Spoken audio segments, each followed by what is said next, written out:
Pope who spoke with silence. A church remade. Imagine a secret.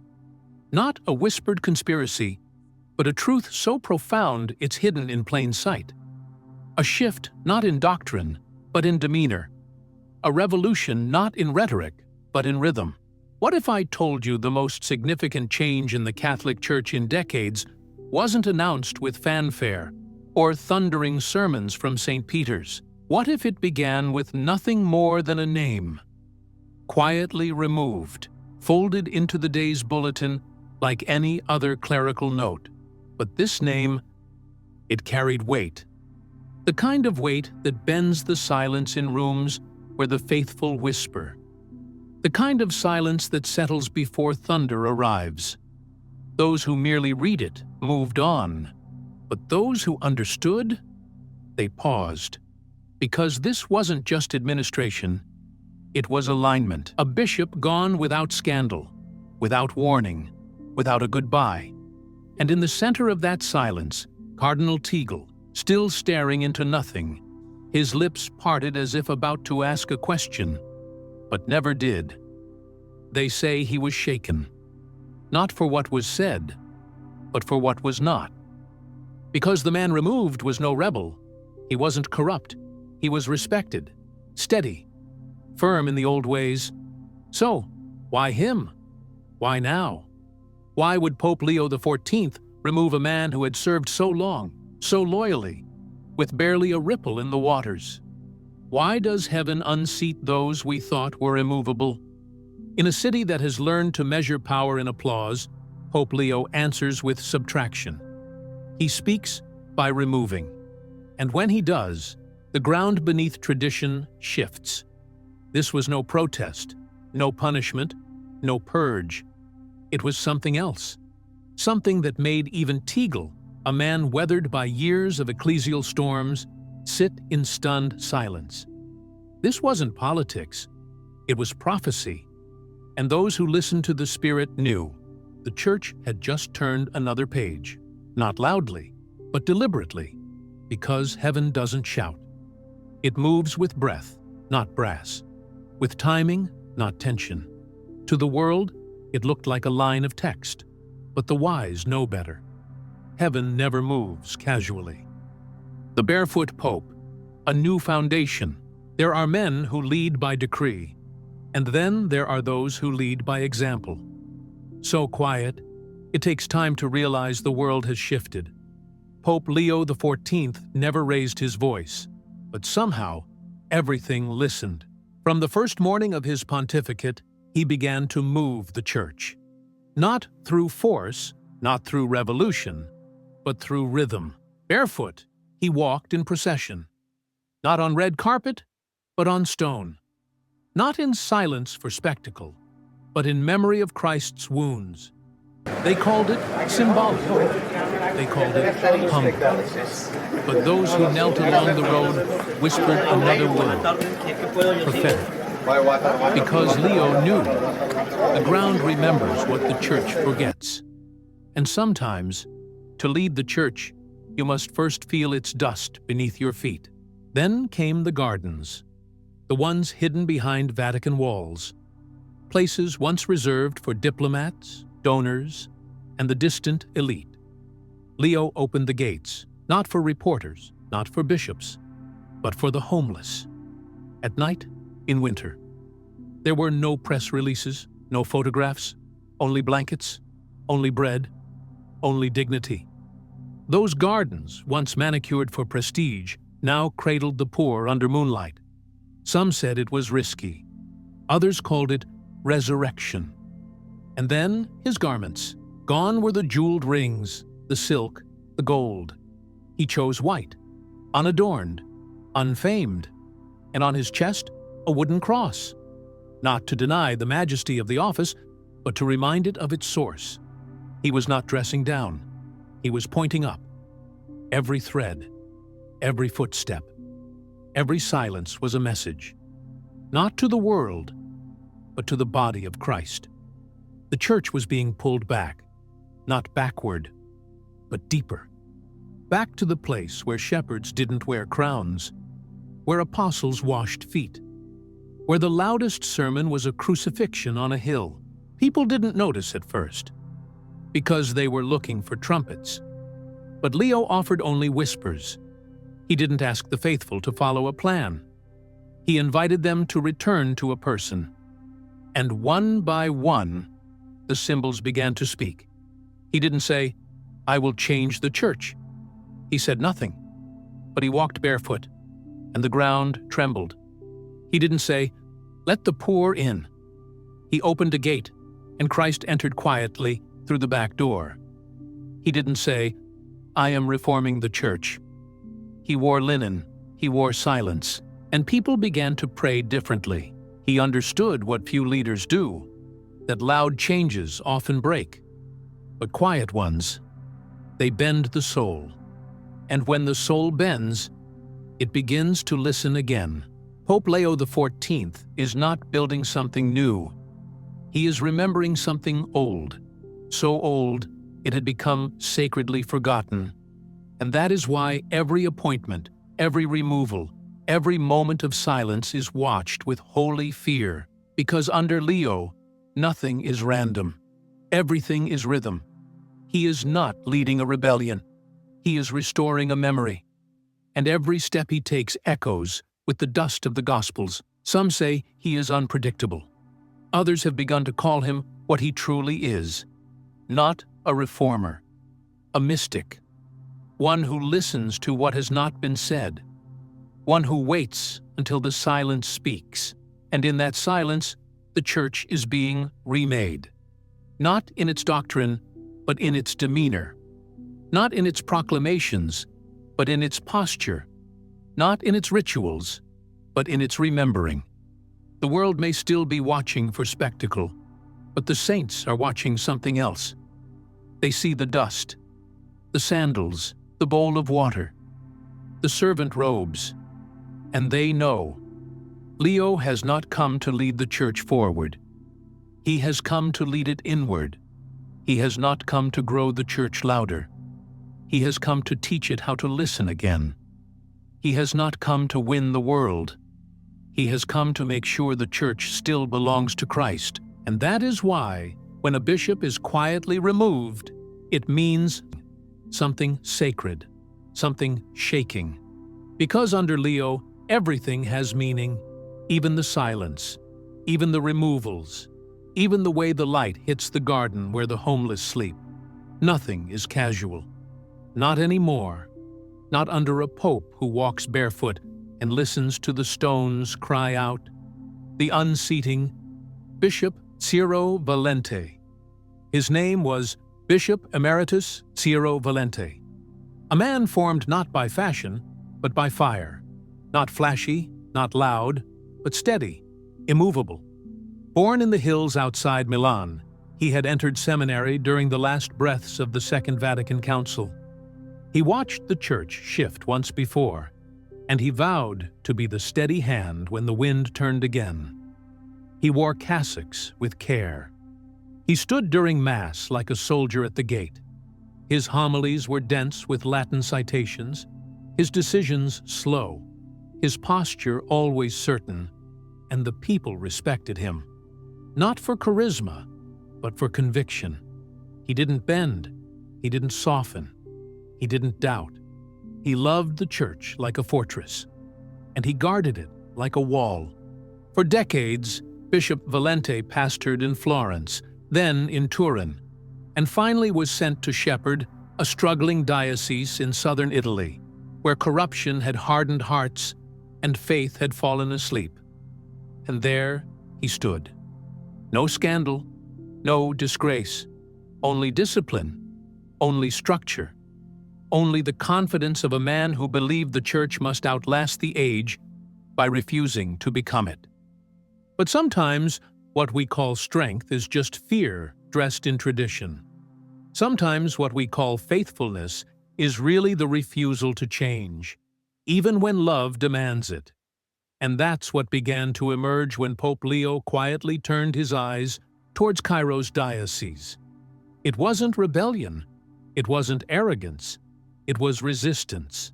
A kind of deep, silent resistance to everything Leo represented. The barefoot processions? Too emotional, Valente whispered. The gardens open to the homeless? A risk to sacred ground, he sighed. The appointment of priests from refugee backgrounds? Pastorally imprudent, he cautioned. He never shouted, he never attacked, but he did not move, not 1 inch. And Leo was watching, not with suspicion, but with sorrow, because even now, Leo still believed in Valente's love for the Church. But love, when it will not listen, can harden into something less holy. And so, one morning, without scandal, without ceremony, Bishop Valente's resignation was accepted. The bulletin said, "Effective immediately." No explanation, no farewell. And those closest to him, they wept. Because they knew this wasn't politics. This was pruning. When the news reached Cardinal Tagle, he reportedly said nothing for a long time. Only later, to a single priest in private, he murmured, "Perhaps God did see it coming." Because Tagle had known Valente, they had prayed together, debated, shared bread, argued over scripture. Tagle admired him, Valente's firmness, his backbone, his loyalty to old truths. But truth without tenderness becomes heavy, and even iron, if it will not bend, must one day be set aside. Tagle was not angry. He was grieving, not just for Valente, but for a generation. A whole class of bishops raised to preserve, now being asked to release. And Tagle, soft-spoken, worn by years of carrying both the gospel and the grief of others, understood something many still don't. That obedience to Christ sometimes looks like surrendering the very things that once made you strong. He didn't defend Valente. He didn't oppose the Pope. He just sat there, between love and letting go. Because sometimes the only faithful response is silence that aches. Valente wasn't a failure. He wasn't a villain. He was the ending of a page God had already turned. And for those who knew him, the sting wasn't in the resignation itself. It was in what it meant, that the Church under Pope Leo was no longer asking for men who could stand firm, but for men who could kneel again. No longer asking for guardians of marble, but for bearers of mercy. And the cost of that shift was not just institutional, it was personal. It reached into friendships, into brotherhoods, into memories. The sting wasn't just for Valente. It was for all who knew and loved what he represented. The sting was for those who suddenly felt the future arrive before they were ready to say goodbye to the past. The anointing? Father Mateo Enriquez. He was not a name anyone expected. Not on the short lists, not in the Vatican corridors, not even whispered among the hopefuls. No title, no academic credentials that dazzled, no published essays in theological journals. His name? Father Mateo Enriquez, a parish priest from the edge of Naples, born to no one important, raised in silence, shaped by scarcity, hidden for most of his life in places the Church visits, but rarely dwells. No one campaigned for him. He didn't know anyone who could whisper his name in the right rooms. But someone higher than Rome had already seen him. And when Bishop Valente's resignation was quietly accepted, his name, Father Mateo, was spoken aloud by a man who listens more to prayer than to polls, Pope Leo, and the whisper became a calling. Mateo had served for over 30 years, not in palaces, but in parishes that crumbled when it rained. Not among the powerful, but beside the powerless. He had held dying children in war zones. He had buried addicts whose families never came. He had lived above the church kitchen, not by necessity, but by choice. He refused to build walls between himself and the people. He said, "I don't want to be the man they knock on the rectory door to reach. I want to be the one already knocking on theirs." He never wore garments finer than the people he served. His shoes were worn thin, his voice gentle. his prayers short, but honest. Once, during a blackout, a woman in labor banged on the church doors. The hospitals were too far. She collapsed in the back pew, and it was Matteo who delivered the child in the flicker of candlelight. He baptized the baby moments later with a cracked font and trembling hands. That story never made the news, but it made heaven's attention turn. Because heaven never looks for the ones who reach high. It looks for the ones who reach low. Matteo was not the bishop the church would have picked if it still chose by resume. But Pope Leo was not choosing with ink. He was choosing with tears. He saw in Matteo not prestige, but poverty made holy. Not performance, but presence. Not ambition, but availability. The Vatican announcement was brief. It named him simply Father Matteo Enriquez, appointed bishop to the Diocese of Benevento. There was no applause, no celebration. Even Matteo seemed caught off guard. He wept when he was told, not out of joy, but out of trembling. He said, "I have always served behind the curtain. Why would God call me forward now?" And yet, he did not refuse. He rose quietly, and the very next morning, he was seen sitting with a homeless man outside the basilica. No cameras, just presence. His new garments had arrived, but he was still wearing his old ones. Because holiness is not something you put on. It's something that remains when everything else is stripped away. Some called it a surprise. Others called it mercy. But those who have eyes to see, they know what it was. It was a reversal. The kind the gospel always promised. The last made first. The low raised up. The unseen appointed. Not to elevate a man, but to remind a church that God still sees. That when we think he is silent, he is selecting. That when we think no one notices, he is remembering. Matteo's life was never a campaign. It was a confession that love is the only credential God needs to send you further. He did not climb. He did not rise. He was lifted. And that is what makes it matter. Because the church is not being rebuilt by strategy. It is being revived by surrender. Cardinal Tagle's surrender. Obedience in grief.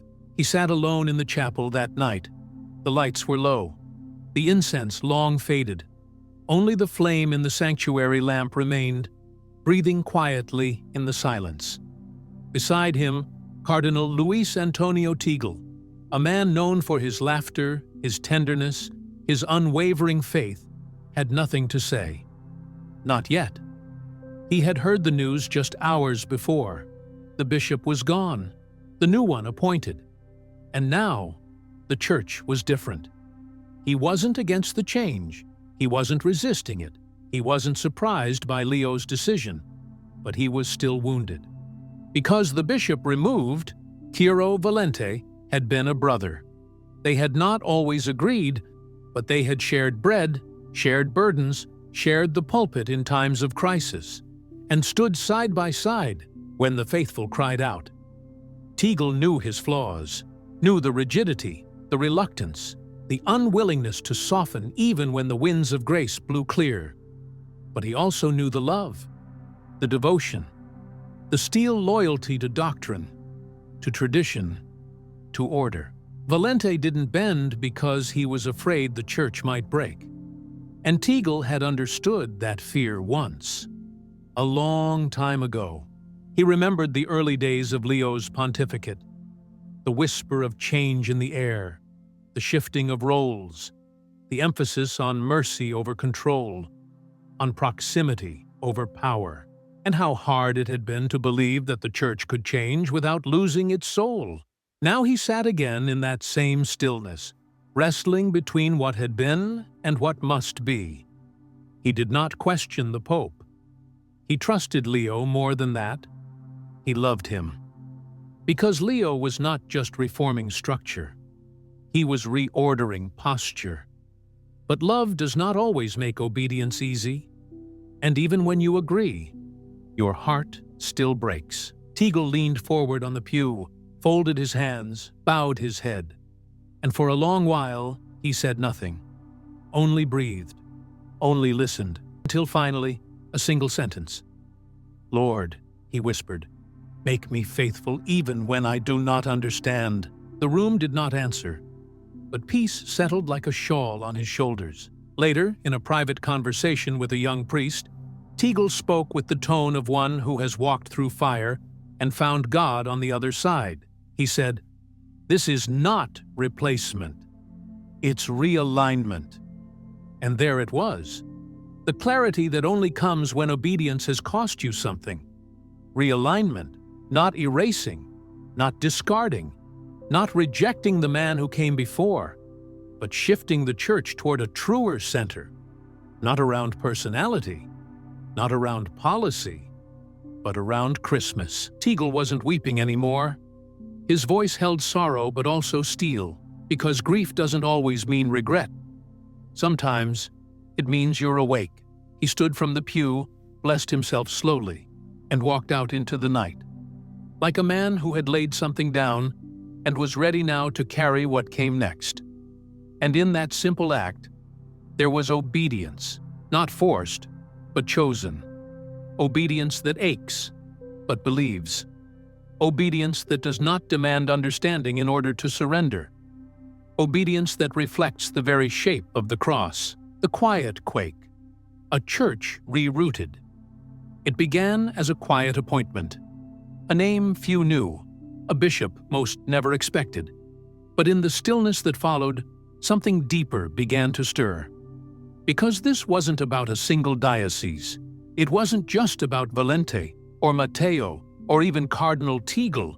It was about the whole church, its posture, its pulse, its soul. One removal, one unexpected appointment, and suddenly the air felt different. Those who had eyes to see began to whisper, "This isn't isolated. This is intentional." Because under Pope Leo, the church was no longer being rearranged. It was being rerouted.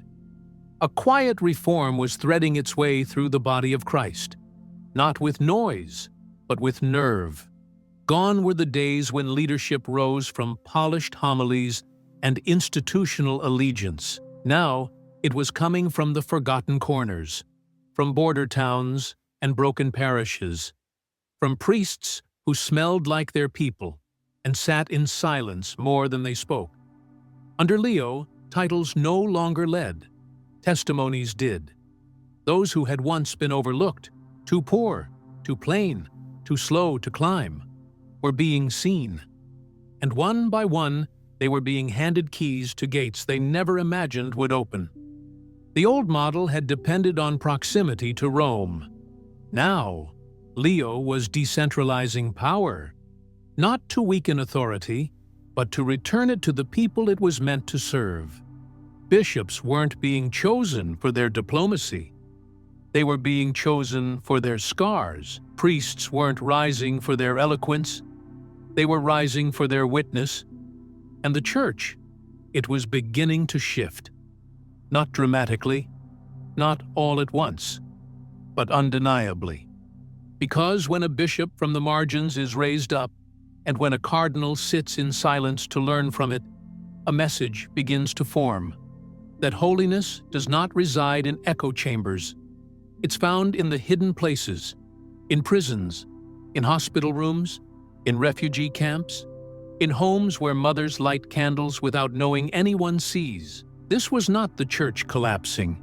It was the church remembering the call that began on Galilean shores, not in marble halls. Remembering the Christ who walked among lepers, not just the learned. Remembering that the gospel is not preserved by tradition alone, but by love poured out where it's least expected. And so, with each new appointment, each quiet shift, Leo was not building a new structure.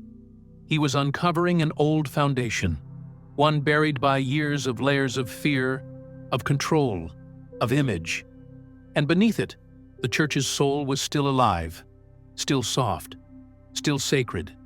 He was not replacing stone. He was breathing through it. And that breath, It was changing everything. There is a tremor running through the church now, a quiet, holy quake. It doesn't break buildings, it breaks habits, it loosens the grip of ego, it opens windows in places that had long been walled off. And yes, it makes them uneasy. Because we often confuse stillness for safety and movement for danger. But the Spirit has never been still, only steady. And in this hour, it is moving again, calling leaders from the back pew, calling shepherds from the alleyways, calling saints from the shadows, the ones who speak softly, but walk with God, the ones who carry both Bible and bandage, the ones who don't need to be heard, only to be faithful. And this is the church being reshaped, not dismantled, not diluted, but refined. A church that listens more than it commands, that weeps more than it boasts, that kneels before it speaks. A church that has not lost its power, but has remembered its purpose. The wind is shifting, the oil is being poured, and the Spirit, not the system, is choosing again. Your own soul's reimagining, the personal call. This is not just a Vatican story, not just a bishop's resignation or a pope's direction or a cardinal's silence. This is about you, because the church is not made of columns and conclaves. It is made of souls, of beating hearts that show up Sunday after Sunday, quietly hoping for something more. And when heaven begins to rearrange its leaders, when names you never knew are lifted and names you once clung to are quietly set down, you must ask, what is God doing in me? What parts of you have become too rigid? What habits have calcified into walls? What beliefs have become excuses to avoid listening again? What appointment has God whispered into your life that you've ignored because it came without a title, without a stage, without applause? What corners of your life have you tried to protect from being touched by obedience? You've seen the changes from afar.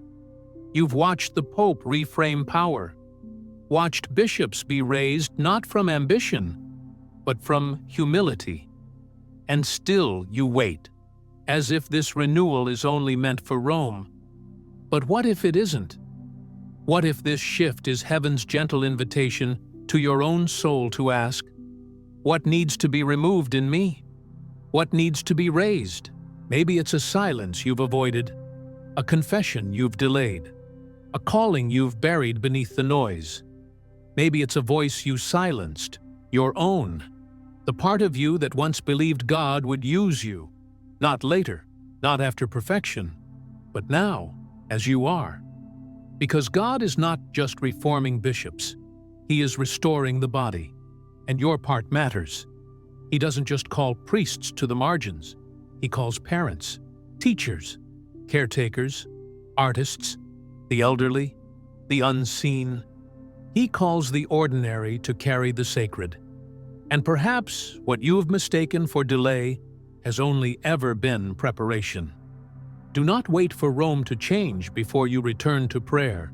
Do not wait for the Vatican to speak before you listen to what God already whispered on your morning commute, in your restless night, in the ache you've called coincidence. You are not forgotten.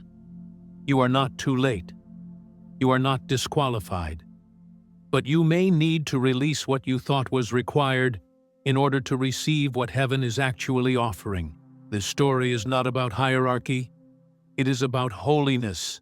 And holiness begins when you stop asking God to explain and start asking Him to enter into your fears, into your plans, into your waiting, into your resistance. And if you're honest, there is something you've held back, something you've told God He can have later, after the timing is better, after the pain is gone, after the risk is smaller. But the gospel does not wait. It invites. And today, that invitation is yours, not to change the world, not to fix the church, but to let God change you, quietly, tenderly, fully, Because the Spirit is not just moving in the Vatican, it is moving in living rooms, in hospital beds, in the quiet, aching places where surrender still costs something. Closing, the shape of the cross. Cardinal Tagle sat in silence that night. The bishop was gone. The new shepherd had arrived. The world kept turning. But something in him had shifted. He had watched a brother fall from his position, not through scandal, but through stillness. Not through rebellion, but through resistance to renewal. He had watched another man, humble, hidden, rise, not through ambition, but through availability, and he had stood between them. One hand holding memory, the other holding what was now being born. He had questioned nothing out loud. But inside, he had wrestled with the silence. Not Leo's silence, but God's. The kind that speaks only after you've finished trying to explain it all. And perhaps that is why, when the time came, he bowed his head and said what only a man deeply broken by love could say. This is not replacement. It's realignment. There was no bitterness in him, only reverence for what was, and trembling for what would now begin.